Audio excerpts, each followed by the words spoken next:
Price the lord. ಯೇಸು ಕ್ರಿಸ್ತನ ಅತಿ ಪ್ರೀತಿಯುಳ್ಳ ಪರಿಶುದ್ಧವಾದ ನಾಮದಲ್ಲಿ ದೇವರ ವಾಕ್ಯಗಳನ್ನ ಆಲಿಸಲಿಕ್ಕೆ ಬಂದಿರುವಂತ ನಿಮ್ಮ ಒಬ್ಬೊಬ್ಬರನ್ನು ಲೋಕರಕ್ಷಕನು, ನಮ್ಮನ್ನ ಪ್ರೀತಿಸುವಾತನು, ನಮ್ಮನ್ನ ಬಲಪಡಿಸಿ ನಡೆಸುವಾತನು ಆಗಿರುವಂತ ನಮ್ಮ ರಕ್ಷಕನಾದ ಯೇಸುವಿನ ನಾಮದಲ್ಲಿ ವಂದಿಸುತ್ತೇನೆ. ಪ್ರತಿನಿತ್ಯವೂ ದೇವರು ಹೊಸದಾಗಿ ನಮ್ಮೊಟ್ಟಿಗೆ ಮಾತನಾಡುತ್ತಾರೆ. ಆತನ ಸ್ವರವು ನಮ್ಮ ಆತ್ಮೀಕ ಜೀವಿತಕ್ಕೆ ಎಷ್ಟೋ ಪ್ರಯೋಜನ. ಇಲ್ಲದೆ ಹೋದರೆ ನಾವು ಆತ್ಮೀಕವಾಗಿರಲಿಕ್ಕೆ ಸಾಧ್ಯ ಇಲ್ಲ. ಲೌಕಿಕವಾಗಿ ನಾವು ಜೀವನ ಮಾಡಬಹುದು, ಆದರೆ ಆತ್ಮದಲ್ಲಿ ನಾವು ಜೀವಂತವಾಗಿರೋದಿಲ್ಲ. ಶರೀರ ಜೀವಂತವಾಗಿದ್ದು ಆತ್ಮ ಸತ್ತು ಹೋದರೆ ಭವಿಷ್ಯವಿಲ್ಲ. ಯಾಕೆಂದರೆ ಆತ್ಮಕ್ಕೆ ಭವಿಷ್ಯ ಇದೆ. ಯುಗ ಯುಗಾಂತರಕ್ಕೂ ಇರುವಂಥದ್ದು ಆತ್ಮವಾಗಿದೆ. ಆ ಆತ್ಮಕ್ಕೆ ಆಹಾರವು ದೇವರ ವಾಕ್ಯದಿಂದಲೇ ಬರುತ್ತದೆ, ದೇವರಿಂದಲೇ ಬರುತ್ತದೆ. ಆ ಆತ್ಮಿಕ ಆಹಾರ ಮನುಷ್ಯರಿಂದಲ್ಲ, ಗಿಡ ಮರಗಳಿಂದಲ್ಲ, ಪ್ರಾಣಿ ಪಕ್ಷಿಗಳಿಂದಲ್ಲ, ಬದಲಾಗಿ ದೇವರಿಂದಲೇ ಬರುತ್ತದೆ. ಪ್ರಿಯ ದೇವಜನವೇ, ಇವತ್ತಿನ ವಾಕ್ಯ ಭಾಗಕ್ಕೆ ನಾವು ಹೋಗುವಾಗ ವೈರಿಯ ಕುತಂತ್ರವಾಗಲಿ, ವೈರಿಯ ಇಲ್ಲವೇ ಕೆಡುಕನ ಯಾವ ಕಾರ್ಯವಾಗಲಿ ನಮ್ಮನ್ನ ಕುಗ್ಗಿಸಲಾರದು. ಇಲ್ಲವೇ ಹೇಳಬೇಕಾದ್ರೆ ವೈರಿಯ ಕುತಂತ್ರವಾಗಲಿ ಕೆಡುಕಾಗಲಿ ನಮ್ಮನ್ನ ಕುಗ್ಗಿಸಲಾರದು. ಏನಂತೆ? ವೈರಿಯ ಮೊದಲನೇದೇನು? ಕುತಂತ್ರ. ಆನಂತರ ಕೇಡು ಇಲ್ಲವೇ ಕೆಡುಕು ನಮ್ಮನ್ನ ಏನು ಮಾಡಲಾರದು? ಕುಗ್ಗಿಸಲಾರದು. ಒಂದು ಸಣ್ಣ ಪ್ರಾರ್ಥನೆ ಮಾಡಿಕೊಳ್ಳೋಣ. ಪ್ರೀತಿಯ ಯೇಸುವೆ, ಈ ದಿನ ನಾವು ಧ್ಯಾನ ಮಾಡಲಿಕ್ಕೆ ಹೋಗುತ್ತಿರುವಂತ ಈ ವಾಕ್ಯ ಭಾಗಕ್ಕಾಗಿ ಸ್ತೋತ್ರ.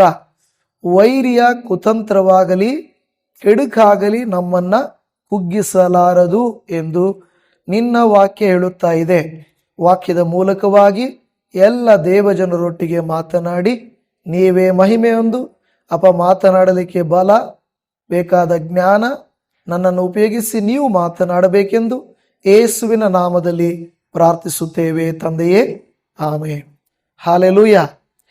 ನೋಡಿದರೆ ಲೋಕದಲ್ಲಿ ನಾವು ಉನ್ನತಿಗೆ ಬರಬಾರದೆಂದು, ನಾವು ಬೆಳೆಯಬಾರದೆಂದು, ಆಶೀರ್ವಾದ ಹೊಂದಬಾರದೆಂದು ಅನೇಕ ವಿಧವಾದಂಥ ದುಷ್ಟನ ಷಡ್ಯಂತರದ ಕಾರ್ಯಗಳು ನಮ್ಮ ವಿರೋಧವಾಗಿ ನಡೆಯುತ್ತಿರುತ್ತವೆ. ನೋಡಿರಿ, ಮನುಷ್ಯರು ಒಳ್ಳೆಯವರಾಗಿರುವುದು, ಬೆಳೆಯುವುದು, ಆಶೀರ್ವದಿಸಲ್ಪಡುವುದು ಜನರಿಗೆ ಇಷ್ಟ ಇಲ್ಲ. ಕೆಲವು ಸಾರಿ ಹೇಳಬೇಕಾದರೆ ಸ್ವಂತದವರಿಗೆ ಇಷ್ಟ ಇಲ್ಲ. ನಾವು ಬೆಳೆಯುವುದು ಯಾರಿಗಿಷ್ಟ ಇಲ್ಲ? ಇನ್ನೂ ಹೇಳಬೇಕಾದ್ರೆ ನಾವು ಬೆಳೆಯುವುದು ನಮ್ಮ ಜೊತೆ ಇರುವ ಅಣ್ಣ ತಮ್ಮಂದಿರಿಗೂ ಅಕ್ಕ ತಂಗಿರಿಗೂ ಕೂಡ, ಅಂದರೆ ಎಲ್ಲರೂ ಅಂತ ಹೇಳ್ತಾ ಇಲ್ಲ, ನಾನು ಎಲ್ಲರೂ ಅಂತ ಹೇಳ್ತಾ ಇಲ್ಲ, ಬಟ್ ಏನು ಹೇಳ್ತಾ ಇರೋದು, ಬೆಳೆಯುವ ಬೆಳವಣಿಗೆಯನ್ನ ನಮ್ಮವರೇ ಸಹಿಸುವುದಿಲ್ಲ. ಅದ್ಯಾಕಪ್ಪ? ಮೊದಲು ಹೇಳ್ತಾರೆ ಅವರು ತುಂಬಾ ಒಳ್ಳೆಯವರು, ನಮ್ಮನ್ನ ತುಂಬಾ ಪ್ರೀತಿ ಮಾಡ್ತಾ ಇದ್ರು, ನಮ್ಮೊಟ್ಟಿಗೆ ಚೆನ್ನಾಗಿದ್ರು. ಇವಾಗೇನೋ ಗೊತ್ತಿಲ್ಲ, ನನ್ನನ್ನು ನೋಡಿದ್ರೆ ಆಗಲ್ಲ, ನನ್ನನ್ನು ಕಂಡ್ರೆ ಆಗಲ್ಲ. ಯಾಕೆ ಗೊತ್ತಾ? ಅವರಲ್ಲಿರುವುದು ಅವರ ಬುದ್ಧಿ ಅಲ್ಲ, ಅವರಲ್ಲಿ ಹೊಕ್ಕಿರುವುದು ದುರಾತ್ಮನ ಬುದ್ಧಿ. ಹೌದಾ ಇಲ್ವಾ? ಸೈತಾನನ್ ಏನ್ ಮಾಡ್ತಾನೆ ಗೊತ್ತಾ? ಒಳ್ಳೆಯವರ ಮನಸ್ಸಲ್ಲಿಯೂ ಕೂಡ ಏನೋ ಒಂದು ಆಲೋಚನೆಯನ್ನ ತರ್ತಾನೆ. ಹೇಗೆ? ಯಾರೋ ಮೂರನೇ ವ್ಯಕ್ತಿ ಹೇಳ್ತಾರೆ, ನೋಡಪ್ಪ, ನಿಮ್ಮ ಅಣ್ಣ, ನಿಮ್ಮ ತಮ್ಮ, ನಿಮ್ಮ ಅಕ್ಕ ನಿಮಗೆ ಗೊತ್ತಿಲ್ದಿರಾನೆ ಏನೋ ಬಂಗಾರ ಮಾಡಿಸ್ಕೊಳ್ತಾವಳೆ, ಏನೋ ದುಡ್ಡಿಟ್ಟವಳೆ ಬ್ಯಾಂಕಲ್ಲಿ ಅಂದಾಗ ಸಾಕು, ಇವರು ಕೇಳಲ್ಲ ಮಾಡಲ್ಲ, ಏನು ಮಾಡಿಬಿಡ್ತಾರೆ, ಓ ನನ್ನ ತಂಗಿ, ನಮ್ಮ ಅಣ್ಣ, ನಮ್ಮ ಚಿಕ್ಕಪ್ಪ, ಓ ನನಗೆ ಮಾಡ್ತಾ ಇದ್ದಾರ ಅಂತ ದ್ವೇಷ ಬೆಳೆಸ್ಕೊಳ್ತಾರೆ. ಅದು ಸತ್ಯಾನ ಸುಳ್ಳೋ ಬೇರೆ ಕತೆ. ಆದರೆ ಸೈತಾನನು ಬೇರೆಯವರ ಮೂಲಕ, ಯಾವುದೋ ಒಂದು ಉದಾಹರಣೆ ನಾನು ಹೇಳ್ತಾ ಇದ್ದೀನಿ, ಬೇರೆಯವರ ಮೂಲಕ ತಲೆ ತುಂಬಿಸ್ಬಿಡ್ತಾರೆ. ಅವ್ರೇನಂದ್ರೆ ಒಳಗಡೆನೇ ಆಲೋಚನೆ ಮಾಡ್ತಾ ಇರ್ತಾರೆ. ಈಗ ಕುತಂತ್ರ ಮನುಷ್ಯರಲ್ಲಿ ಇಲ್ಲ. ದೇವರು ಮನುಷ್ಯರನ್ನ ಉಂಟು ಮಾಡಿದಾಗ ಮನುಷ್ಯರು ಒಳ್ಳೆಯವರೇ, ಕೆಟ್ಟವರೇನು ಅಲ್ಲವೇ ಅಲ್ಲ. ಆದರೆ ಅವರಲ್ಲಿ ಬಂದಿದ್ದು ದುಷ್ಟನ ಬುದ್ಧಿ, ಸರ್ಪದ ಬುದ್ಧಿ, ಸೈತಾನನ ಬುದ್ಧಿ ಬಂದಾಗ ಅವರು ಆದಿಕಾಂಡ ಗ್ರಂಥದಲ್ಲಿ ನೀವು ನೋಡ್ತೀರಾ, ಅವರು ದೇವರಿಗೆ ತಿಳಿಯದಂತೆ ಬಚ್ಚಿಟ್ಕೊಳಕ್ ಹೋಗ್ತಾ ಇದ್ರು. ಏನು? ದೇವರಿಗೆ ತಿಳಿಯದಂತೆ ಬಚ್ಚಿಟ್ಕೊಳಕ್ ಹೋಗ್ತಾ ಇದ್ರು. ಬಚ್ಚಿಟ್ಕೊಳಕ್ಕಾಗುತ್ತಾ? ಬಚ್ಚಿಟ್ಕೊಳಕ್ಕೆ ಆಗಲ್ಲ. ಈಗ ಇದಕ್ಕೆ ಆಧಾರವಾಗಿ ನಾವು ಕೀರ್ತನೆಗಳ ಗ್ರಂಥ 89ನೆಯ ಕೀರ್ತನೆ 22ನೆಯ ವಾಕ್ಯವನ್ನ ಓದಿಕೊಳ್ಳೋಣ. ಕೀರ್ತನೆ 89:22. ವೈರಿಯ ಕುತಂತ್ರವು ಅವನಲ್ಲಿ ಸಾಗದು, ಯಾವ ಕೆಡುಕನು ಅವನನ್ನು ಕುಗ್ಗಿಸಲಾರನು. ಇನ್ನೊಂದ್ಸರಿ ಓದೋಣವಾ? ವೈರಿಯ ಕುತಂತ್ರವು ಅವನಲ್ಲಿ ಸಾಗದು, ಯಾವ ಕೆಡುಕನು ಅವನನ್ನ ಕುಗ್ಗಿಸಲಾರನು. ಅದೇ ನಾನು ಹೇಳಿದ್ದು, ವೈರಿಯ ಕುತಂತ್ರವಾಗಲಿ ಕೆಡುಕಾಗಲಿ ನಮ್ಮನ್ನ ಕುಗ್ಗಿಸಲಾರದು. ಇವತ್ತು ನಾನು ಹೇಳುವ ವಿಚಾರ ಏನಂದ್ರೆ, ಯಾವಾಗ ವೈರಿಯ ಕುತಂತ್ರವಾಗಲಿ ಕೆಡುಕಾಗಲಿ ನಿಮ್ಮನ್ನ ಕುಗ್ಗಿಸಲಾರದು, ಅದನ್ನ ನಾವಿವತ್ತು ತಿಳ್ಕೊಳ್ಳಿಕ್ಕೆ ಹೋಗ್ತಾ ಇದ್ದೇವೆ. ಇಲ್ಲಿ ಹೇಳ್ತಾ ಇದೆ, ವೈರಿಯ ಕುತಂತ್ರವು ಅವನಲ್ಲಿ ಸಾಗದು, ಯಾವ ಕೆಡುಕನು ಅವನನ್ನ ಕುಗ್ಗಿಸಲಾರದು. ನಿಮಗೆ ಒಳ್ಳೆ ಮ್ಯಾಥ್ಸ್ ಗೊತ್ತಿದ್ರೆ, ಗಣಿತ ಲೆಕ್ಕ ಹಾಕೋದು ಗೊತ್ತಿದ್ರೆ, 2 ಎಷ್ಟು ಅಂದ್ರೆ 10, 10 ಎಷ್ಟು ಅಂದ್ರೆ 20, 23 ಎಷ್ಟು 60, ಈ ತರ ಹೇಳಿದ್ರೆ ನಿಮಗೆ ಟಕ ಟಕ ಅಂತ ಗೊತ್ತಾದ್ರೆ ಯಾರೂ ನಿಮ್ಮನ್ನು ಮೋಸ ಮಾಡೋಕ್ಕಾಗಲ್ಲ. ಮೋಸ ಮಾಡೋಕ್ಕಾಗುತ್ತಾ? ಬಸ್ ಕಂಡಕ್ಟ್ರು ಏನೋ ಒಂದು ಹೇಳ್ಬೋದು, ಇಷ್ಟೇ ಅನ್ಬೋದು, ನಾವು ಏನೋ ಬಿಡು ಅಂತ ಹೋಗ್ಬಿಡ್ಬೋದು. ಅಂಗಡಿಗೆ ಹೋಗ್ತೇವೆ, ಅವ್ರು ಏನೋ ಕೊಡ್ತಾರೆ, ಬಿಡು ಇಷ್ಟು ಅಂತ ಹೋಗ್ಬಿಡ್ತಾರೆ. ನಿಮಗೆ ಲೆಕ್ಕ ಕೊಟ್ಟಿದ್ರೆ ನಿಮ್ಮನ್ನು ಯಾರು ಕೂಡ ಮೋಸ ಮಾಡೋಕ್ಕೆ ಆಗುತ್ತಾ? ನಿಮಗೆ ಜನರಲ್ ನಾಲೆಡ್ಜ್ ಗೊತ್ತಿತ್ತು, ಬೈಬಲ್ ವಾಕ್ಯ ಗೊತ್ತಿತ್ತು, ಲೋಕಜ್ಞಾನ ಗೊತ್ತಿತ್ತು ಅಂದರೆ ನಿಮ್ಮನ್ನು ಮೋಸ ಮಾಡೋಕ್ಕಾಗುತ್ತಾ? ಯಾವ ಕುತಂತ್ರವೂ ನಿಮ್ಮನ್ನು ಏನು ಮಾಡಲಿಕ್ಕೆ ಸಾಧ್ಯ ಆಗೋದಿಲ್ಲ. ನಮಗೆ ಗೊತ್ತಿಲ್ಲ ಅಂದರೆ ಜನರು ನಮ್ಮನ್ನು ಮೋಸ ಮಾಡ್ತಾರೆ. ನಾವು ಇಲ್ಲಿ ಹೇಳುತ್ತದೆ, ಅದಕ್ಕೆ ವೈರಿಯ ಕುತಂತ್ರಗಳು ಏನು ಅವು ನಾವು ತಿಳ್ಕೊಳ್ಬೇಕು. ಆವಾಗ ನಾವು ಆ ಬಲೆಗೆ ಬೀಳೋದಿಲ್ಲ. ಬೀಳ್ತೀವ? ಚರಂಡಿ ಅಗದಿದ್ದಾರೆ ಅಂತ ಹೇಳಿ ಗೊತ್ತಿದ್ರೆ ಪರವಾಗಿಲ್ಲ ಬಿಡು ಅಂತೇಳಿ ಹಗಲಲ್ಲಿ, ಅದೇನು ಹೇಳ್ತಾರಲ್ಲ, ಹಗಲಲ್ಲಿ ನೋಡಿದವನು ರಾತ್ರಿಯಲ್ಲಿ ಬೀಳ್ತಾನ? ಹಗಲಲ್ಲಿ ನೋಡಿದ್ರೆ ರಾತ್ರಿಯಲ್ಲಿ ಬೀಳಲ್ಲ. ಯಾಕೆಂದ್ರೆ ಅವನಿಗೆ ಗೊತ್ತು, ಯಾಕೆಂದ್ರೆ ಇಲ್ಲಿ ಅಗದಿದ್ದಾರಪ್ಪ, ಅಲ್ಲಿ ಹೋಗ್ಬಾರ್ದು. ಹಾಗೆ ವೈರಿಯ ಕೆಲವು ಕುತಂತ್ರಗಳು ಅವನು ಹಾಕಿರ್ತಾನೆ. ಪಕ್ಷಿಗೆ ಬಲೆ ಒಡ್ಡಿದ ಹಾಗೆ, ಪ್ರಾಣಿಗೆ ಒಂದು ಉರುಳು ಹಾಕಿದ ಹಾಗೆ ಸೈತಾನನು ನಮ್ಮ ಕುಟುಂಬ ಜೀವಿತದಲ್ಲಿ, ನಮ್ಮ ಕೆಲಸದ ಜೀವಿತದಲ್ಲಿ, ನಮ್ಮ ಹಾದಿಯಲ್ಲಿ ಅವನು ಬಲೆ ಬೀಸಿರ್ತಾನೆ. ನಮಗೆ ಗೊತ್ತಿದ್ರೆ, ಓ ನನ್ನನ್ನ ಇಲ್ಲೇ ಬೀಳಿಸ್ತಾನೆ, ನನ್ನ ಬಲಹೀನತೆ ಇಲ್ಲೇ ಅಂತ ಗೊತ್ತಿದ್ರೆ ನಾವು ಬೀಳಲ್ಲ. ಆದರೆ ಅದು ಗೊತ್ತಿಲ್ಲದೆ ಹೋದರೆ ನಾವು ಪದೇ ಪದೇ ಅಲ್ಲೇ ಬಿದ್ದು ಹೋಗ್ತಾ ಇರ್ತೀವಿ. ಯಾವುದೋ ಪಾಪ ನಮ್ಮನ್ನ ಕಾಡ್ತಾ ಇದೆ ಅಂತ ಗೊತ್ತು, ಆದರೂ ಮತ್ತೆ ಮತ್ತೆ ನಾವು ಅಲ್ಲಿ ಬೀಳ್ತಾ ಇರ್ತೇವೆ. ಅದಕ್ಕೆ ಇಲ್ಲಿ ಹೇಳ್ತಾ ಇದೆ, ವೈರಿಯ ಕುತಂತ್ರವು, ನೀವು ಹೇಳ್ತೀರಾ ನನ್ನನ್ನು ಮೋಸ ಮಾಡಕ್ಕೆ ಆಗಲ್ಲ, ಯಾಕೆಂದ್ರೆ ನಿಮಗೆ ಚೆನ್ನಾಗಿ ತಿಳುವಳಿಕೆ ಇದೆ. ಕೆಡುಕನು ಅವನನ್ನು ಕುಗ್ಗಿಸಲಾರನು. ಕೆಡುಕನೇನು ಮಾಡ್ತಾ ಇರ್ತಾನೆ? ನಮ್ಮನ್ನು ಕುಗ್ಗಿಸಲಿಕ್ಕೆ ಪ್ರಯತ್ನ ಮಾಡ್ತಾ ಇರ್ತಾನೆ. ದೇವದೂತರಾಗಲಿ ಸೈತಾನನಾಗಲಿ ನೇರವಾಗಿ ಬರಲ್ಲ. ಸೈತಾನನು ಕಪ್ಪು ಬಟ್ಟೆ ಹಾಕೊಂಡು ನಿಮ್ಮ ಮುಂದೆ ನಿಂತ್ಕೊಂಡು ಭಯಪಡಿಸ್ತಾನ? ಇಲ್ಲವೇ ದೇವದೂತರು ಬಿಳಿ ಬಟ್ಟೆ ಹಾಕೊಂಡ್ಬಂದು ನಿಮ್ಗೆ ಸಹಾಯ ಮಾಡ್ತಾನ? ಇಲ್ಲ. ದೇವದೂತರಾಗಲಿ ದುಷ್ಟನಾಗಲಿ ಮನುಷ್ಯರ ಮೂಲಕವಾಗಿ ಕೆಲಸ ಮಾಡ್ತಾರೆ. ಯಾಕೆಂದ್ರೆ ಅವರು ಯಾರ ಮನಸ್ಸನ್ನು ಬೇಕಾದರೂ ಕೆಡಿಸಬಹುದು, ಅವರಲ್ಲಿ ಕೋಪ ಎಬ್ಬಿಸಬಹುದು, ಹೊಟ್ಟೆ ಕಿಚ್ಚು ತರಬಹುದು, ಅವರಲ್ಲಿ ಅಸೂಯೆ ಹುಟ್ಟಿಸಬಹುದು, ತಪ್ಪು ಮಾಡುವಂತೆ ಅವರನ್ನ ಪ್ರೇರೇಪಿಸಬಹುದು. ಇವೆಲ್ಲವನ್ನ ಸೈತಾನನು ಅವರಲ್ಲಿ ಪ್ರೇರೇಪಿಸುತ್ತಾನೆ, ಮಾಡಿಸೋದಿಲ್ಲ. ನನಗೆ ಗೊತ್ತೇ ಇಲ್ಲ, ಸೈತಾನ್ ನನ್ನ ಕೈಯಲ್ಲಿ ಮಾಡಿಸಿದ್ದಾನೆ. ತಪ್ಪು. ನಮಗೆ ಅರಿವಿರುತ್ತದೆ. ಒಬ್ಬನು ಕಳ್ಳತನ ಮಾಡ್ತಾ ಇದ್ರೆ ಅವನಿಗೆ ಗೊತ್ತಿದೆಯೇ ಇಲ್ವೋ ನಾನು ಕಳ್ಳತನ ಮಾಡ್ತಾ ಇದ್ದೀನಿ ಅಂತ? ಗೊತ್ತಿರುತ್ತೆ. ಆದರೂ ಅವನಲ್ಲಿರುವಂಥ ದುಷ್ಟ ಸ್ವಭಾವ ಅವನನ್ನ ಏನು ಮಾಡುತ್ತದೆ? ಕಳ್ಳತನ ಮಾಡುವಂತೆ ಮಾಡುತ್ತದೆ, ಪ್ರೇರೇಪಿಸುತ್ತದೆ. ಸೈತಾನನು ಮಾಡಿಸಲ್ಲ. ಎಲ್ಲಿ ಆಗಲಿ ಸೈತಾನನು ತಗೋ ಮಾಡು, ನಾನೇ ಎತ್ಕೊಡ್ತೀನಿ ಅಂತ ಎತ್ಕೊಡಲ್ಲ.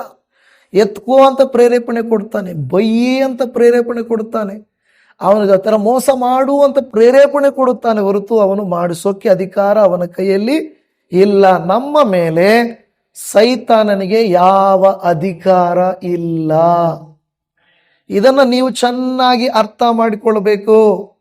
ಪ್ರೇರೇಪಿಸುತ್ತಾನೆ, ಆದರೆ ನಾವು ಅವನನ್ನು ಎದುರಿಸಿದರೆ ಓಡಿ ಹೋಗುತ್ತಾನೆ. ಹಲ್ಲೆಲೂಯಾ. ಇಲ್ಲಿ ಗಮನಿಸಿರಿ, ಈ ವಾಕ್ಯವನ್ನು ಗಮನಿಸಿರಿ. ಯಾವಾಗ ವೈರಿಯ ಕುತಂತ್ರವು, ಯಾವಾಗ ಕೆಡುಕನು ನಮ್ಮನ್ನು ಕುಗ್ಗಿಸಲಾರನು ಎಂದು ನೀವು ನೋಡುವುದಾದರೆ 19ನೇ ವಾಕ್ಯವನ್ನ ನೀವು ಓದಿರಿ. 19ನೇ ವಾಕ್ಯದಲ್ಲಿ, ಆ ಕಾಲದಲ್ಲಿ ನೀನು ದರ್ಶನದಲ್ಲಿ ನಿನ್ನ ಭಕ್ತರಿಗೆ ಹೇಳಿದ್ದೇನೆಂದರೆ, ಒಬ್ಬ ಶೂರನಿಗೆ ರಕ್ಷಾ ಬಲವನ್ನು ಅನುಗ್ರಹಿಸಿದ್ದೇನೆ. ಹಲ್ಲೆಲೂಯಾ. ಯಾವಾಗ ವೈರಿಯ ಕುತಂತ್ರ, ಯಾವಾಗ ಕೆಡುಕನು ನಮ್ಮನ್ನು ಕುಗ್ಗಿಸಲಾರನು ಅಂದರೆ, ಮೊದಲನೆಯದು ಅಲ್ಲಿ ಏನು ಗೊತ್ತಾ? ದೇವರ ರಕ್ಷಾ ಬಲವು ನಮ್ಮ ಮೇಲೆ ಇರಬೇಕು. ರಕ್ಷಾ ಬಲ ಏನು? ರಕ್ಷಾ ಬಲ ಅಂತ ಹೇಳಿದ್ರೆ ರಕ್ಷಾ ಬಂಧನ ಕೇಳಿದ್ದೀರಲ್ವಾ? ಏನು ರಕ್ಷಾ ಬಂಧನ ಅಂದರೆ? ರಾಖಿ. ಏನು ಅದರ ಅರ್ಥ ಏನಂತ ಹೇಳ್ತಾರೆ? ಸಂಬಂಧ ಗಟ್ಟಿಯಾಗಿರಬೇಕು. ರಕ್ಷಾ ಬಂಧನ ಅಂದರೆ ಸಂಬಂಧ ಬಲವಾಗಿರಬೇಕು. ಓಕೆ, ಇಲ್ಲಿ ಹೇಳ್ತಾ ಇದೆ ರಕ್ಷಾ ಬಲ. ರಕ್ಷಾ ಬಲವನ್ನು ಅನುಗ್ರಹಿಸಿದ್ದೇನೆ. ನಿಮಗೂ ನನಗೂ ಆ ರಕ್ಷಾ ಬಲ ಇದೆಯಾ? ಆ ಬಲ ನಮ್ಮಲ್ಲಿ ಇರಬೇಕು. ಯೋಬನ ಕುಟುಂಬದ ಸುತ್ತಲೂ ದೇವದೂತರು ಅಂದರೆ ಕಾಯುತ್ತಾ ಬೆಂಕಿ ಬೇಲಿಯನ್ನ ದೇವರು ಅವನ ಸುತ್ತಲೂ ಹಾಕಿದ್ದರು. ಕಾರಣ ಏನು ಗೊತ್ತಾ? ಪ್ರತಿದಿನ ಅವನು ತನ್ನ ಮಕ್ಕಳಿಗಾಗಿ, ಮನೆಗಾಗಿ, ತನ್ನ ಆಸ್ತಿಗಾಗಿ ಏನು ಮಾಡ್ತಾ ಇದ್ದ? ಪ್ರಾರ್ಥನೆ ಮಾಡ್ತಾ ಇದ್ದ. ಆ ಪ್ರಾರ್ಥನೆಯ ಬಲವೇ ಅವನ ಕುಟುಂಬವನ್ನು ರಕ್ಷಿಸ್ತಾ ಇತ್ತು. ಯಾವಾಗ ಸೈತಾನನು ಪರ್ಮಿಷನ್ ತಗೊಂಡೋ ಆ ರಕ್ಷಾ ಬಲವು ಹರಿದು ಹೋಯಿತು. ನಿಮ್ಮ ಸುತ್ತಲೂ ನನ್ನ ಸುತ್ತಲೂ ದೇವರ ರಕ್ಷಾ ಬಲ ಇರುವ ತನಕ ಯಾವ ದುಷ್ಟನ ಕೆಲಸ ಮಾಡೋದಿಲ್ಲ. ಯಾವಾಗ ಅದು ವೀಕ್ ಆಗುತ್ತೋ ನಮಗೇನಾಗುತ್ತೆ? ತೊಂದರೆ ಆಗುತ್ತದೆ. ಪ್ರತಿನಿತ್ಯ ಹೌದು, ದೇವ ಜನರಿಗೆ ತುಂಬ ಕಷ್ಟಗಳು, ಶೋಧನೆಗಳು ಬರ್ತಾ ಇರ್ತದೆ. ಈ ವಾಕ್ಯ ನಾನು ರಾತ್ರಿ ಧ್ಯಾನ ಮಾಡ್ತಾ ಇದ್ದಾಗ, ದೇವರೇ, ಈಗ ನಿಮಗೆ ಗೊತ್ತಿದೆ, ಡಾಕ್ಟರ್ಗಳು ಹೇಳಿದ್ರು 2 ವಾರ ನೀವು ಮಾತಾಡಲೇಬಾರ್ದು, ಅನ್ಬೇಕು, ಇಲ್ಲ ಅನ್ಬೇಕು, ಇಷ್ಟೇ ಮಾತಾಡಬೇಕು ಅಂದರು. ಅದು ಮಾತಾಡೋದಲ್ಲ, ಅನ್ಬೇಕು. ಯಾರನ್ನ ಬಿದ್ದೋಗ್ತಾ ಇದ್ರು ಅನ್ಬಾರ್ದು, ಅದು ಹೇಳಿ ಕೂಗಬಾರ್ದು ಅಂತ ಹೇಳಿ, ಬಿದ್ದೋಗ್ತಾ ಇದ್ರು ಅಂತ ಹೇಳಿದರು. ಆದರೆ ನನಗದೇನು ಗೊತ್ತಾಗ್ತಾ ಇಲ್ಲ, ನಿಲ್ಸಕ್ಕಾಗ್ತಾ ಇಲ್ಲ. ಬೆಳಗಿನ ವಾಕ್ಯಗಳನ್ನು ನಿಲ್ಸಕ್ಕಾಗ್ತಾ ಇಲ್ಲ. ನಾನು ಅವಾಗ ಅಂದ್ಕೊಳ್ತಾ ಇದ್ದೆ, ದೇವ್ರೆ ಏನಪ್ಪ ಇದು ಶೋಧನೆ? ಗಟ್ಟಿಯಾಗಿ ಮಾತಾಡಬಾರ್ದು. ಹೌದು, ನಿಜಾನೇ, ಮಾತಾಡಲೇಬಾರ್ದು ಅಂತವ್ರು ಹೇಳಿದ್ರು. ಗಟ್ಟಿಯಾಗಿ ಮಾತಾಡೋದಲ್ಲ, ನಿಮ್ಮ ವಾಯ್ಸ್ಗೆ ಪೂರ್ತಿ ರೆಸ್ಟ್ ಬೇಕು. ಆದರೆ ಭಾನುವಾರ ಬಂದರೆ ಏನಾಗುತ್ತೆ? ಜಾಸ್ತಿ ಆಗುತ್ತೆ. ಹಾಡಾಡುವಾಗ ಸುಮ್ಮನೆ ಇರೋಕ್ಕಾಗಲ್ಲ, ಆರಾಧನೆ ಮಾಡುವಾಗ ಸುಮ್ಮನೆ ಇರೋಕ್ಕಾಗಲ್ಲ, 2 ಕಡೆ ಆರಾಧನೆಗಳು ಬರುವಾಗ ಸುಮ್ಮನೆ ಇರೋಕ್ಕಾಗಲ್ಲ. ಆಡ್ಬೇಕನ್ನಿಸ್ತದೆ, ಏನಾದರೂ ಮಾತಾಡ್ಬೇಕನ್ನಿಸ್ತದೆ. ಆಮೇಲೆ ಬಂದ್ಬಿಟ್ಟು ಎಲ್ಲ ಪ್ರೇಯರ್ ಮುಗಿದ ಮೇಲೆ ಪಾಸ್ಟೇ ಪ್ರೇಯರ್ ಮಾಡಿ ಅಂತ ಬರ್ತಾರೆ. ಆಮೇಲೆ ಎಲ್ರಿಗೂ ಪ್ರೇಯರು ಮಾಡಬೇಕು, ಮಾಡಿಲ್ಲ ಅಂದ್ರೆ ನೋಡು ಪ್ರೇಯರ್ ಮಾಡಲಿಲ್ಲ ಅಂತಾರೆ.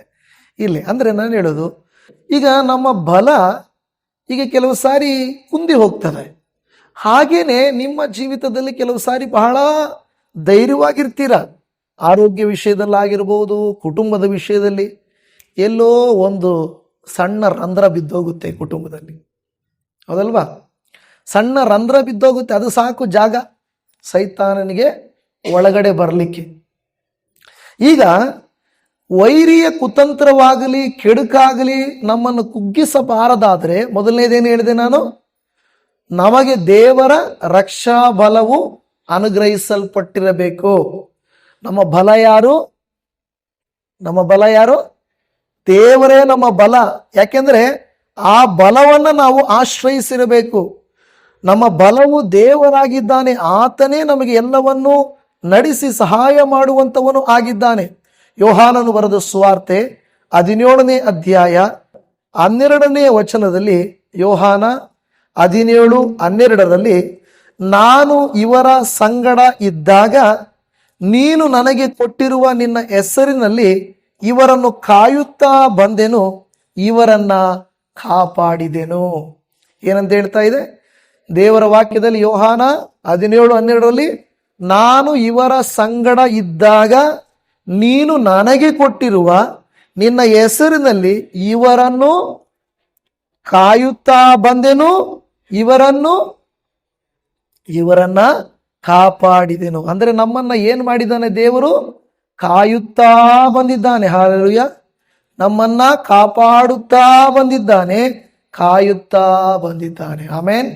ಇವತ್ತು ಎಷ್ಟೋ ಜನರು, ದೇವಜನರೇ ಆಸ್ಪತ್ರೆಗಳಲ್ಲಿದ್ದಾರೆ, ಅಪಘಾತಗಳಾಗಿದ್ದಾವೆ, ಅನಾರೋಗ್ಯಗಳಲ್ಲಿದ್ದಾರೆ, ಹಣಕಾಸಿನ ತೊಂದರೆಯಲ್ಲಿದ್ದಾರೆ. ಅವೆಲ್ಲವೂ ನಮಗೂ ಕೆಲವು ಸಾರಿ ಬಂದರೂ ಕೂಡ ದೇವರು ನಮ್ಮನ್ನ ಇದುವರೆಗೂ ನಡೆಸಿದ್ದಾರೆ. ಹಾಲೆಲೂಯ. ದೇವನಾಮಕ್ಕೆ ಸ್ತೋತ್ರ. ನಾನು ಅದೇ ಆಲೋಚನೆ ಮಾಡಿದೆ, ರಾತ್ರಿ ಕೂತ್ಕೊಂಡು ವಾಕ್ಯ ಸಂದೇಶ ರೆಡಿ ಮಾಡ್ತಾ ಇದ್ದಾಗ, ದೇವರೇ, ನಾನು ಡಾಕ್ಟರ್ಗಳನ್ನು ವಿಸಿಟ್ ಮಾಡಿದಾಗ ಡಾಕ್ಟರ್ ಹೇಳಿದರು, ರಾಧಾ ಕೇಳ್ತಾ ಇದ್ರು, ಡಾಕ್ಟರ್ ಏನಾಗಿದೆ ಅಂತ ಕೇಳಿದ್ರೆ, ಇವ್ರಿಗೆ ಸ್ಟ್ರೆಸ್ಸು ಆಂಗ್ಸೈಟಿ ಇರ್ಬೋದು ಅಂತ ಹೇಳಿದ್ರು. ಆವಾಗ ರಾಧಾ ಹೇಳ್ತಾ ಇದ್ಲು, ಸ್ಟ್ರೆಸ್ ಏನೋ ಇರಬೇಕು ಡಾಕ್ಟ್ರೇ, ಆಂಗ್ಸೈಟಿ ಇಲ್ಲ ಅಂದ್ಕೊಳ್ತೀನಿ ಅಂದರು. ಆಂಗ್ಸೈಟಿ ಅಂದರೆ ಗಾಬರಿಗೊಳ್ಳೋದು, ಗಲಿಬಿಲಿಗೊಳ್ಳೋದು. ಅಯ್ಯೋ, ಇವರು ಪೀಸ್ಫುಲ್ ಮ್ಯಾನ್ ಅಂದರು. ಅವ್ರು ಹೇಳಿದಾರೆ ಪೀಸ್ಫುಲ್ ಮ್ಯಾನ್. ನಾನೇನು ತುಂಬ ಟೆನ್ಷನ್ ತಗೊಳ್ಳೋದು ಯಾವುದಕ್ಕೂ. ನಾನು ರಾತ್ರಿ ಆ ವಿಷಯನ ನಾನು ಯೋಚನೆ ಮಾಡ್ತಾ ಇದ್ದೆ. ಆಂಗ್ಸೈಟಿ ಮಾಡ್ಕೊಳ್ಳಲ್ಲ ಅಂತ ನೀವೆಲ್ಲ ನೋಡಿಲ್ಲ ನನ್ನ, ರಾಧಾನೇ ಜಾಸ್ತಿ ನೋಡೋದು ನನ್ನನ್ನು. ಆಂಗ್ಸೈಟಿ ಮಾಡ್ಕೊಳ್ಳಲ್ಲ. ಆದರೆ ನಾನು ಯೋಚನೆ ಮಾಡ್ತಾ ಇದ್ದೆ, ಆಂಗ್ಸೈಟಿ ಇಲ್ವಾ ದೇವರೇ? ಹೌದಾ, ನಿಜಾನ? ಬಿಲ್ಡಿಂಗ್ ನಾವು ಕಟ್ಟಿ ಮುಗಿಸಿ ಇನ್ನೂ ಸ್ವಲ್ಪ ಕೆಲಸ ಇದೆ ಇರಲಿ, ಮುಗಿಸಿದಾಗಷ್ಟು ನಮಗೆ ಯಾವ ಟೆನ್ಷನ್ ಇರಲಿಲ್ಲ. ಈಗ ನನಗೆ ನಿಜವಾಗಿ ಟೆನ್ಷನ್ ಏನಪ್ಪ ಅಂದರೆ, ಸುಮ್ಮನೆ ಇದೆಯಲ್ಲ ಈ ಬಿಲ್ಡಿಂಗು, ಯಾವಾಗ ಈ ಬಿಲ್ಡಿಂಗನ್ನು ಯೂಸ್ ಮಾಡೋದು? ಅಂದರೆ ಬಿಲ್ಡಿಂಗ್ ನನಗೇನಂದರೆ, ಅದೇನೋ ಇರಲಿ ಬಿಡು ಅನ್ನೋದು ನನಗಿಷ್ಟ ಆಗಲ್ಲ. ಏನಾದರೂ ಮಾಡ್ತಾ ಇರಬೇಕು ದೇವ್ರಿಗೋಸ್ಕರ. ದೇವರೇ, ಈ ಬಿಲ್ಡಿಂಗನ್ನು ಬೇಗ ನಾವು ಉಪಯೋಗಿಸ್ಬೇಕು, ಹೇಗೆ ಅನ್ನುವಂತೆ ಟೆನ್ಷನ್ ನನಗೆ. ಕಟ್ಟೋವರೆಗೂ ನಮಗೆ ಆ ಟೆನ್ಷನ್ ಇಲ್ಲ ನೋಡಿ. ಈಗ ದೇವ್ರಿಗಾಗಿ ಹೇಗೆ ಬೇಗ ಉಪಯೋಗಿಸೋಣ ಅನ್ನೋ ಟೆನ್ಷನ್ ಇದೆ. ಅವಾಗ ರಾತ್ರಿ ದೇವರು ನನಗೆ ಈ ವಾಕ್ಯನ ತೋರಿಸ್ಕೊಟ್ಟಿತ್ತು. ಇದುವರೆಗೂ ದೇವರೇ ನೀನು ಮಾಡು ಅಂತ ಹೇಳ್ತಾ ಇದ್ದಲ್ಲ, ಇವಾಗ ನಾನು ಮಾಡ್ತೀನಿ ಅಂತ ಹೋಗ್ತಾ ಇದೆಯಲ್ಲ, ನೀನು ಸುಮ್ಮನೆ ಇರೋ, ನಾನೇ ಮಾಡ್ತೀನಿ ಅಂತ ದೇವರು ಹೇಳ್ತಾರೆ. ಅಲ್ಲೆಲ್ಲೂಯ್ಯ. ಬಿಲ್ಡಿಂಗ್ ಕಟ್ಟೋವಾಗ ನಾವು ನಾನು ಕಟ್ಟಬೇಕು, ಹಂಗೆ ಮಾಡಬೇಕು ಯೋಚನೆ ಮಾಡಿದೆ. ದೇವರೇ, ನೀವು ಕೊಟ್ಟರೆ ನಾವು ಕಟ್ತೀವಿ, ನೀವು ಕೊಟ್ಟರೆ ನಾವು ಉಪಯೋಗಿಸ್ತೀವಿ, ಅಷ್ಟೇ ಹೇಳ್ತಾ ಇದ್ದೆ. ಇವಾಗ ದೇವರೇ ಹೆಂಗಪ್ಪ ಉಪಯೋಗಿಸೋದು, ಏನು ಮಾಡಲಿ ನಾನೇನು ಮಾಡಲಿ ಅಂತ ಹೋಗ್ತಾ ಇದ್ದೀನಲ್ಲ. ಅದಕ್ಕೆ ದೇವರು ಹೇಳಿದ್ದು, ಮೊದಲನೇ ಕಾರ್ಯ ನಿನ್ನ ಮೇಲೆ, ಈಗ ನೀವು ವಾಕ್ಯ ಕೇಳುತ್ತಾ ಇರುವಂಥ ನಿಮ್ಮ ಮೇಲೆಯೂ ದೇವರ ರಕ್ಷಾಬಲ ಅನುಗ್ರಹಿಸಲ್ಪಡಬೇಕು. ಆಮೇಲೆ ಆವಾಗ ಯಾವ ಬಲ? ಏನ್ ಬಲ? ರಕ್ಷಾ ಬಂಧನ ಅಲ್ಲ, ರಕ್ಷಾ ಬಲ. ಅದಕ್ಕೆ ಉದಾಹರಣೆ ಏನು ಹೇಳಿದೆ? ಯೋಬನ ಕುಟುಂಬದ ಸುತ್ತಲೂ ಬೆಂಕಿ ಬೇಲಿ ಹೇಗೆ ಬಂತು? ಪ್ರಾರ್ಥನಾ ಶಕ್ತಿಯಿಂದ ಬಂತು. ದೇವರು ಕಾಯ್ತಾ ಇದ್ದ. ಸೈತಾನ್ ಹೋಗಿ ದೇವ್ರ ಹತ್ರ ಹೇಳ್ತಾನೆ, ನೀನೇ ನಿನ್ನ ಸೇವಕನ ಮನೆ ಸುತ್ತ ಬೆಂಕಿ ಬೇಲಿ ಹಾಕಿದ್ರೆ ನಾನು ಹೆಂಗೆ ಮುಟ್ಟಕ್ಕಾಗುತ್ತೆ ಅಂತ ಕೇಳ್ತಾನೆ. ಹಾಗೆ ನಿಮ್ಮನ್ನು ವೈರಿಯ ಕುತಂತ್ರ ಇಲ್ಲವೇ ವೈರಿಯ ಕೆಡುಕು ನಿಮ್ಮನ್ನು ಕುಗ್ಗಿಸಬಾರದಾದ್ರೆ ಮೊದಲನೇದೇನು?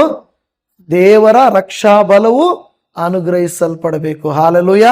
ದೇವನಾಮಕ್ಕೆ ಸ್ತೋತ್ರ. ಒಂದು ಪೂರ್ವಕಾಲ ವೃತ್ತಾಂತ 17:19 ಯೆಹೋವನೇ, ನಿನ್ನ ಸೇವಕನ ಮೇಲಿಗಾಗಿಯೂ ನಿನ್ನ ಚಿತ್ತಾನುಸಾರವಾಗಿಯೂ ಈ ಎಲ್ಲ ಮಹತ್ ಕಾರ್ಯಗಳನ್ನು ನಡೆಸಿ ನಿನ್ನ ಸರ್ವ ಮಹತ್ವವನ್ನು ತೋರ್ಪಡಿಸಿದ್ದಿ. ಮೊದಲ ಪೂರ್ವಕಾಲ ವೃತ್ತಾಂತ 17:19 ಹೇಳ್ತಾ ಇದೆ, ನಿನ್ನ ಸೇವಕನ ಮೇಲಿಗಾಗಿ. ಏನಕ್ಕಾಗಿ? ಏನು ಮೇಲಿಗಾಗಿ ಅಂದ್ರೆ ಒಳ್ಳೆಯದಕ್ಕೋಸ್ಕರ ಏನ್ ಮಾಡ್ತಾ ಇದ್ದಾನೆ? ನಿನ್ನ ಚಿತ್ತಾನುಸಾರವಾಗಿಯೂ ಈ ಎಲ್ಲಾ ಮಹತ್ ಕಾರ್ಯಗಳನ್ನ ನಡೆಸಿ ನಿನ್ನ ಸರ್ವ ಮಹತ್ತನ್ನು ಹಾಗಾದ್ರೆ ಇದುವರೆಗೂ ನಾವು ಆರೋಗ್ಯವಾಗಿರುವುದು, ಇಷ್ಟು ಮಾತ್ರ ಇರುವುದು ಯಾರ ಕೃಪೆ? ದೇವರ ಕೃಪೆ. ನಮಗ್ ಗೊತ್ತಿಲ್ಲ. ರಾತ್ರಿಯ ನಿದ್ದೆಯಲ್ಲಿಯೇ ಕೆಲವರು ಲೋಕ ತ್ಯಜಿಸಿದ್ದಾರೆ. ಮುಂಜಾನೆಗಳಲ್ಲಿ ಎಷ್ಟು ಜನ ಲೋಕ ತ್ಯಜಿಸ್ತಾ ಇದ್ದಾರೆ. ಈಗ ನಾವು ಈ ವಾಕ್ಯ ಕೇಳುವಾಗ ಎಷ್ಟು ಜನ ಲೋಕ ತ್ಯಜಿಸ್ತಾ ಇದ್ದಾರೆ. ನಮ್ಮನ್ನು ಕೇಡುಗಳಿಂದ, ಕುತಂತ್ರಗಳಿಂದ ದೇವರು ಏನು ಮಾಡಿದ್ದಾರೆ? ಕಾಪಾಡಿದ್ದಾರೆ. ಹಲ್ಲೆಲೂಯಾ. ಒಂದು, ನಮ್ಮ ಮೇಲೆ ದೇವರ ರಕ್ಷಾಬಲ ಇರಬೇಕು. ಎರಡನೇದಾಗಿ ನೀವು ನೋಡ್ರಿ, ಈ 89ನೇ ಕೀರ್ತನೆಯ ಅದರ 17ನೇ ವಾಕ್ಯವನ್ನು ನೋಡ್ರಿ. ಒಂದನೇ ಇದರಲ್ಲಿ ಬರುತ್ತೆ ಅದು. ಅವರು ಹಿಗ್ಗುವ, ಅದರಲ್ಲೇ 17ನೇ ವಾಕ್ಯ ಮೇಲ್ಗಡೆ ಇದೆ ನೋಡಿ. 89ನೇ ಕೀರ್ತನೆ 17ನೇ ವಾಕ್ಯ. ಅವರು ಹಿಗ್ಗುವ ಬಲವು ನೀನೇ. ಅವರು ಹಿಗ್ಗುವ ಬಲವು ನೀನೇ. ನೋಡಿ, ನಾವು ಹಿಗ್ಗುವ ಬಲ ದೇವರೇ ಆಗಿದ್ದಾನೆ. ಒಂದನೇದಲ್ಲಿ ಬರ್ತದೆ. ಎರಡನೇದು 20ನೇ ವಾಕ್ಯವನ್ನು ಓದ್ರಿ. ನನ್ನ ಸೇವಕನಾದ ದಾವೀದನನ್ನ ಕಂಡು ಪರಿಶುದ್ಧ ತೈಲದಿಂದ ಅವನನ್ನು ಅಭಿಷೇಕಿಸಿದ್ದೇನೆ. ಆಮೇನ್. ಎಷ್ಟು ಜನಕ್ಕೆ ದೇವರ ಅಭಿಷೇಕ ಬೇಕು? ಹಲ್ಲೆಲೂಯಾ, ಆಮೇನ್. ದೇವರಿಗೆ ಸ್ತೋತ್ರ. ಒಂದು, ನಮ್ಮನ್ನ ಕುತಂತ್ರವು ಕೆಡುಕನು ನಮ್ಮನ್ನು ಕುಗ್ಗಿಸಲಾರಬಾರದಾದ್ರೆ ಒಂದನೇದೇನು? ದೇವರ ರಕ್ಷಾ ಬಲವು ನಮ್ಮ ಮೇಲಿರಬೇಕು. ಎರಡು, ದೇವರ ಪರಿಶುದ್ಧ ತೈಲದ ಅಭಿಷೇಕ ನಮ್ಮ ಮೇಲಿರ್ಬೇಕು. ಆಮೇನ್. ಹಲ್ಲೆಲೂಯಾ. ಏನಿರ್ಬೇಕಂತೆ? ಪರಿಶುದ್ಧ ತೈಲದಿಂದ ಅವನನ್ನು ಅಭಿಷೇಕಿಸಿದ್ದೇನೆ. ಇಲ್ಲವೇ ಒಂದೇ ಮಾತಲ್ಲಿ ಅಭಿಷೇಕ ನಮ್ಮ ಮೇಲಿರಬೇಕು. ಒಂದು, ರಕ್ಷಾಬಲ ಇರಬೇಕು. ಎರಡು, ನಮ್ಮ ಮೇಲೆ ಅಭಿಷೇಕ ಇರಬೇಕು. ದೇವರ ಅಭಿಷೇಕ ನಮ್ಮ ಮೇಲೆ ಇದ್ದರೆ ನಮ್ಮನ್ನ ಕೆಡುಕನ ಕುತಂತ್ರವಾಗಲಿ, ಕೆಡುಕನ ಕುಗ್ಗಿಸುವಿಕೆ ಆಗಲಿ, ಕೇಡಾಗಲಿ ನಮ್ಮನ್ನ ಏನು ಮಾಡಲಿಕ್ಕೆ ಸಾಧ್ಯ ಇಲ್ಲ. ಹಲ್ಲೆಲೂಯಾ. ಅರ್ಥ ಆಗ್ತಾ ಇದೆಯಾ? ಅಭಿಷೇಕ ನಮ್ಮ ಮೇಲೆ ಇರಬೇಕು. ದಾವೀದನು ಒಬ್ಬ ಕುರಿ ಕಾಯುವಂಥವನು. ಅವನು ಬಂದು, ಸಮುವೇಲನು ಬಂದು ಹೇಳ್ತಾನೆ, ತಂದೆಗೆ ಹೇಳುತ್ತಾನೆ, ನೋಡಪ್ಪ, ನಿನ್ನ ಮಕ್ಕಳಲ್ಲಿ ಒಬ್ಬನನ್ನ ದೇವರು ಆರಿಸ್ಕೊಂಡಿದ್ದಾನೆ. ಏನು? ನಿನ್ನ ಮಕ್ಕಳಲ್ಲಿ ಏನಕ್ಕೆ? ಅರಸನಾಗೋದಕ್ಕೆ. ಏನು ಸಾಧಾರಣ ವಿಷಯನ ಅದು? ಒಂದು ಹೇಳ್ತಾನೆ. ಆವಾಗ ದಾವೀದನ ತಂದೆ ಹೇಳ್ತಾನೆ, ಹೌದಾ? ಹಾಗಾದ್ರೆ ನನ್ನ ದೊಡ್ಡ ಮಗನೇ ಇರ್ಬೋದು. ಯಾಕೆಂದ್ರೆ ಅವನು ಉದ್ದಕ್ಕಿದ್ದಾನೆ, ತಪ್ಪಕ್ಕಿದ್ದಾನೆ ಅಲ್ವಾ? ಅವನಿರ್ಬೋದು. ದೇವರು ಅವನ ಹತ್ರ ಬಂದ್ಬಿಟ್ಟು ನೋಡು, ಅಲ್ಲ. ಇನ್ನೊಬ್ಬನು, ಇವನು ಸುಂದರವಾಗಿದ್ದಾನೆ, ಬುದ್ಧಿವಂತ ಇವನು. ದೇವರು ಹೇಳ್ತಾನೆ, ಅಲ್ಲ. ಒಬ್ಬೊಬ್ಬನ್ನೇ ಇಲ್ಲ ಇಲ್ಲ ಇಲ್ಲ ಅಂತ ಹೇಳ್ತಾ ಇದ್ದಾನೆ. ಆವಾಗ ಎಲ್ಲರೂ ಆಗೋದ್ರು. ಇವಾಗ ಸಮುವೇಲನು ದೇವ್ರ ಹತ್ರ ಕೇಳ್ತಾನೆ, ದೇವ್ರೆ, ಇವ್ರ ಮಕ್ಕಳಲ್ಲೇ ತಾನೇ ಒಬ್ಬರು ಅಂತ ಹೇಳಿದೆ, ಎಲ್ರೂ ನೀ ಇಲ್ಲ ಅಂತ ಹೇಳಿದೆ, ಇನ್ಯಾರು ಅಂದ. ಇಲ್ಲ, ನಾನು ಅವರ ಮಕ್ಕಳಲ್ಲೇ ಒಬ್ಬ ಆರಿಸ್ಕೊಂಡಿದ್ದೇನೆ ಅಂದರು. ಆಗ, ಏನಪ್ಪ ನಿನಗಿಷ್ಟೇ ಮಕ್ಕಳ ಇರೋದು ಅಂದ್ರೆ? ಇಲ್ಲ, ಇಷ್ಟೇ ಮಕ್ಕಳೇ, ಆದರೆ ಒಬ್ಬನಿದ್ದಾನೆ, ಅವನು ವೇಸ್ಟು, ಅವನು ಕುರಿ ಮೇಯ್ಸಕ್ಕೆ ಹೋಗಿದ್ದಾನೆ ಅಂತಾನೆ. ಅವನು ವೇಸ್ಟು, ಕುರಿ ಮೇಯ್ಸಕ್ಕೆ ಹೋಗಿದ್ದಾನೆ. ಅವನು ಬಿಡಿ, ಅವನ್ನೆಲ್ಲ ರಾಜನಾಗಕ್ಕೆ ಯೋಗ್ಯತೆ ಇಲ್ಲ ಅವನಿಗೆ. ಅವಾಗ ದೇವ್ರು ಕೇಳ್ತಾನೆ, ಕರ್ಸಕ್ಕೆ ಹೇಳು ಅಷ್ಟೇ. ಕರ್ಕೊಂಬರ್ರಪ್ಪ ಅಂದ. ಕರ್ಕೊಂಬಂದ. ನೋಡಿದ್ರೆ ಎಸ್, ಇವನೇ ಅಂತ ಹೇಳ. ತಂದೆಗೂ ಅಣ್ಣಂದಿರಿಗೆಲ್ಲ ಏನಾಗುತ್ತೆ? ಉದ್ದಕ್ಕಿದ್ದೀನಿ, ದಪ್ಪಕ್ಕಿದ್ದೀನಿ, ಸುಂದರವಾಗಿದ್ದೀನಿ, ಜ್ಞಾನವಾಗಿದ್ದೀನಿ, ಎಲ್ಲ ಬಿಟ್ಬಿಟ್ಟು ಇವನು ಕುರಿ ಮೇಸವನ್ನು ಆಯ್ಕೆ ಮಾಡ್ಕೊಂಡಿದ್ದಾನಲ್ಲಪ್ಪ ದೇವರು ಅಂದೇಳಿ ಅವನನ್ನ ಸಮುವೇಲನು ಅಭಿಷೇಕಿಸಿದನು. ಅಭಿಷೇಕ ಮಾಡಿದ ಮೇಲೆ ಮನೆಯಿಂದಲೂ ತೊಂದರೆ ಅಲ್ವಾ? ಆಮೇಲೆ ಏನಾಗುತ್ತೆ ನಿಮಗೆ ಗೊತ್ತೇ ಇದೆ. ಅಭಿಷಕ್ತನಾದಂಥ ದಾವೀದನ ವಿರೋಧವಾಗಿ ಸೌಲನು 3 ಸಾರಿ ಈಟಿ ತಗೊಂಡು ಕೊಲ್ಲಬೇಕೆಂದು ಪ್ರಯತ್ನ ಮಾಡ್ತಾನೆ. ಗೊತ್ತಿದ್ದಿಲ್ಲ. ಈಟಿ ತಗೊಂಡು ಅವನನ್ನು ಹೇಳ್ತಾನೆ, ಏನಪ್ಪ ನನಗೋಸ್ಕರ ಒಂದು ಹಾಡಾಡ್ತೀಯಾ ಅಂದ ರಾಜ. ಅಂತ ಹೇಳ್ಬಿಟ್ಟು ಕಣ್ಣು ಮುಚ್ಕೊಂಡು ಹಾಡಾಡ್ತಾ ಇದ್ದಾನೆ, ಕಿನ್ನರಿ ಬಾರಿಸ್ಕೊಂಡು ಆಡ್ತಾ ಇದ್ರೆ ಹಂಗೆ ಅಂದ್ಬಿಟ್ಟು ತಗೊಂಡು ಹಾಕ್ತಾನೆ. ಆದರೆ ಅವ ದೇವ್ರು ನೋಡಿ ಅವನು ಹಿಂಗೆ ಬೀಸಿದಾಗ ಹಾಡಾಡೋ ಹಿಂಗೆ ಮಾಡ್ತಾನೆ, ಈ ಕಡೆಯಿಂದ ಹೊರಟೋಗ್ತದೆ. ಅರೆ ಇದೇನಪ್ಪ ಇದು ಈಟಿ, ಅದು ಯಾರು ತಪ್ಪಿಸಿದ್ದವನನ್ನ? ಅವನು ನೋಡ್ಲಿಲ್ಲ, ಅವನು ಒಂದು ತಪ್ಪಿಸ್ಕೊಂಡ ಅಂತ ಹೇಳ್ಬಿಟ್ಟು ಇನ್ನೊಂದು ತೆಗೆದು ಹಂಗೆ ಎಸೆದ. ಯಾವುದನ್ನು ನೋಡಿ ತಪ್ಪಿಸ್ಕೊಂಡ, ಇನ್ನೊಂದು ಎಸೆದ, ತಪ್ಪಿಸ್ಕೊಂಡ. 3 ಸಾರಿ ಸೌಲನ್ನು ಈಟಿ ತಗೊಂಡು ಎಸೆದ. ಆದರೆ ದಾವೀದನು ತಪ್ಪಿಸಿಕೊಂಡ. ಕಾರಣ ದೇವರ ಅಭಿಷೇಕ. ದೇವರ ಅಭಿಷೇಕ ಇದ್ದರೆ ವೈರಿಯ ಸಕಲ ಬಾಣಗಳು, ವೈರಿಯ ಸಕಲ ವಿರೋಧವಾದ ಕೃತ್ಯಗಳು ನಿಮ್ಮನ್ನು ನನ್ನನ್ನು ಏನು ಮಾಡಲಿಕ್ಕೂ ಸಾಧ್ಯವಿಲ್ಲ. ಹಾಲೆಲೂಯ, ಕರ್ತನ ನಾಮಕ್ಕೆ ಸ್ತೋತ್ರ. ನೋಡಿ, ಅದಕ್ಕೆ ನಮ್ಮ ಮೇಲೆ ಏನಿರಬೇಕು? ದೇವರ ಅಭಿಷೇಕ ಇರಬೇಕು, ದೇವರ ರಕ್ಷಾಬಲ ಇರಬೇಕು, ದೇವರ ಅಭಿಷೇಕ ಇರಬೇಕು. 3ನೇದಾಗಿ ನಾವು ನೋಡುತ್ತಾ ಇದ್ದೇವೆ 21ನೇ ವಾಕ್ಯದಲ್ಲಿ, ನನ್ನ ಹಸ್ತವು ಅವನ ಮೇಲೆ ಸ್ಥಿರವಾಗಿರುವುದು. ಹಾಲೆಲೂಯ, ಅಲ್ಲಿ ಹೇಳ್ತಾ ಇದೆ 21ನೇ ವಾಕ್ಯ, ನನ್ನ ಹಸ್ತವು ಅವನ ಮೇಲೆ ಸ್ಥಿರವಾಗಿರು. ದೇವರ ಹಸ್ತವು ನಮ್ಮ ಮೇಲೆ ಏನಾಗಿರಬೇಕು? ಸ್ಥಿರವಾಗಿರಬೇಕು. ಅನೇಕ ಸಂದರ್ಭಗಳಲ್ಲಿ ದೇವರ ಹಸ್ತವು ನಮ್ಮನ್ನು ಬಿಟ್ಟು ಹೋಗುತ್ತದೆ, ದೇವರು ನಮ್ಮನ್ನು ಕೈ ಬಿಟ್ಟಂಗಾಗುತ್ತದೆ. ನಾವು ದೇವರ ಹತ್ರ ಕೇಳಬೇಕು, ದೇವರೇ ದಯಮಾಡಿ ನೀನು ನನ್ನನ್ನು ಕೈ ಬಿಡಬೇಡ. ದೇವರ ವಾಕ್ಯವು ಹೇಳುತ್ತದೆ ನಾವು ನಮ್ಮನ್ನು ಎಂದಿಗೂ ಕೈ ಬಿಡೋದಿಲ್ಲ. ಆದರೂ ದೇವರು ಕೆಲವು ಸಾರಿ ಕೈ ಬಿಟ್ಬಿಡ್ತಾರೆ, ತೊಂದರೆಗಾಗುತ್ತೆ. ಯಾಕೆ ಗೊತ್ತಾ? ಕೆಲವು ಸಾರಿ ನಾವು ಪಾಪ ಮಾಡ್ತೇವೆ, ತಪ್ಪು ಮಾಡ್ತೇವೆ, ಅವಿಧೇಯತೆಯನ್ನು ಮಾಡ್ತೇವೆ. ಇಸ್ರಾಯೇಲ್ಯರು 40 ದಿವಸಗಳಲ್ಲಿ ಐಗುಪ್ತ ದೇಶದಿಂದ ಕಾನಾನ್ ದೇಶಕ್ಕೆ ಹೋಗಬೇಕಾಗಿತ್ತು.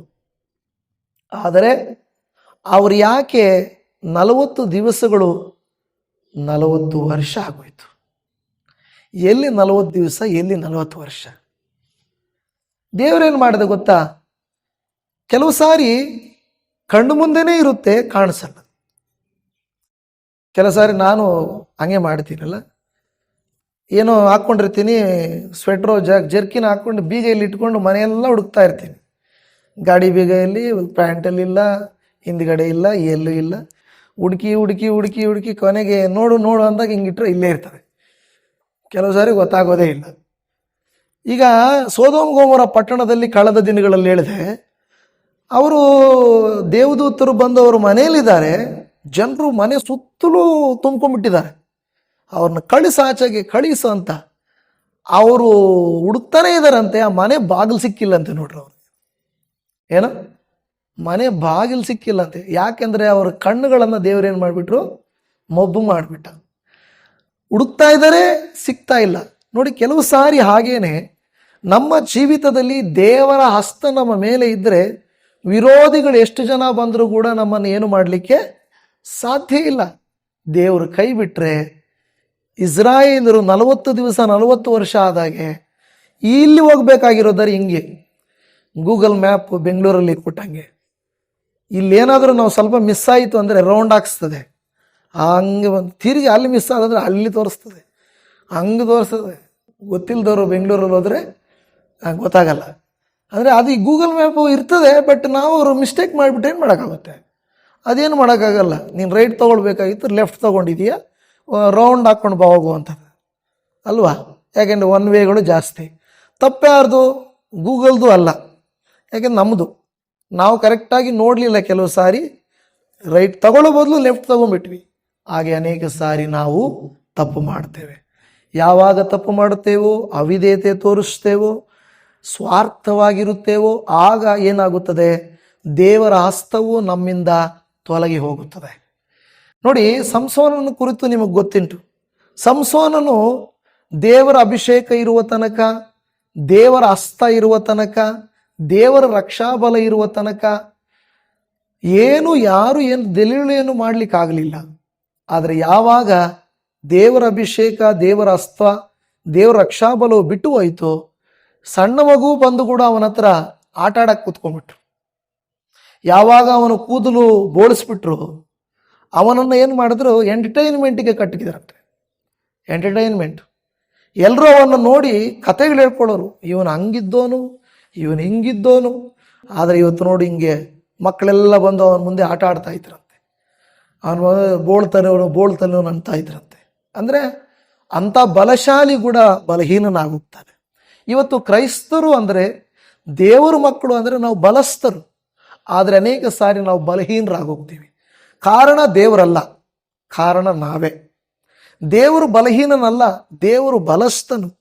ಆದರೆ ನಾವು ಆತನ ಅಭಿಷೇಕವನ್ನು ಕಳ್ಕೊಳ್ಳುತ್ತೇವೆ, ರಕ್ಷಾಬಲವನ್ನು ಕಳ್ಕೊಳ್ಳುತ್ತೇವೆ, ಆತನ ಹಸ್ತವನ್ನು ನಾವು ಕಳ್ಕೊಳ್ಳುತ್ತೇವೆ. ಆತನ ಹಸ್ತವು ನಮ್ಮನ್ನು ತೊಲಗಿ ಹೋಗುವಾಗ ನಮಗೆ ತೊಂದರೆ ಆಗುವುದನ್ನು ನಾವು ನೋಡ್ತಾ ಇದ್ದೇವೆ.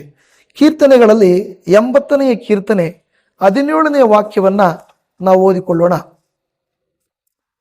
ಕೀರ್ತನೆ 80 ಅದರ 17ನೇ ವಾಕ್ಯ.